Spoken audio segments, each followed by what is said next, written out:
ఈ వీడియో చూస్తుంటే మీకు సూటు బూటు వేసుకున్న కొందరు ఘర్షణకు దిగుతున్నట్టుగా కనపడుతుంది. ఒకరిపై ఒకరు దాడి కూడా చేసుకుంటున్నారు. ఇలా దాడి చేసుకుంటుంది సాధారణ వ్యక్తులు లేకుంటే ఏదైనా కంపెనీలో ఉద్యోగులు కాదు.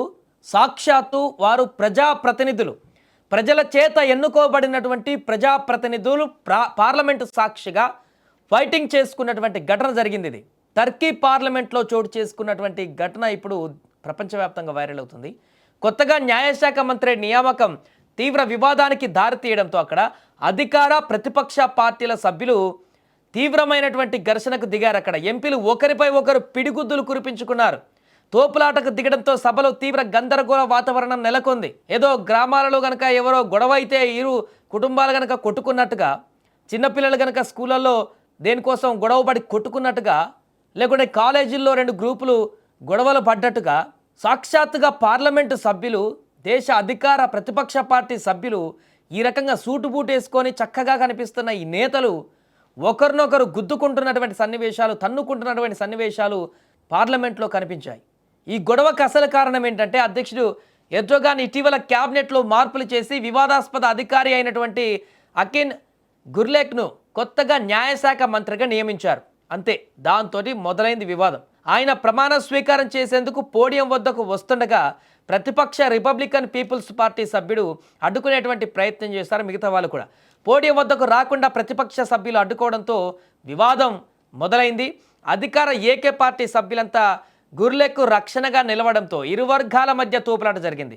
సభా విరామం అనంతరం భారీ భద్రత మధ్య గుర్లెక్ ప్రమాణ స్వీకారాన్ని పూర్తి చేశారు.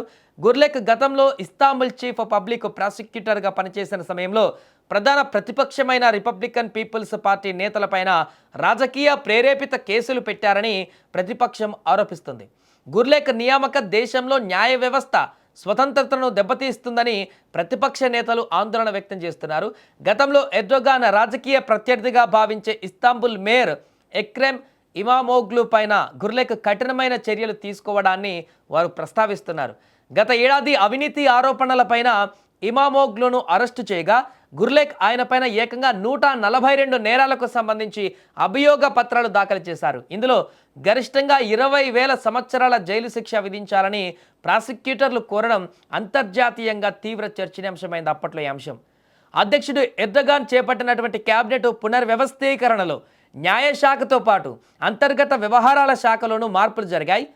ఎర్జురం ప్రావిన్స్ గవర్నర్ ముస్తాఫా చిప్చిని కొత్త అంతర్గత వ్యవహారాల మంత్రిగా నియమితులయ్యారు.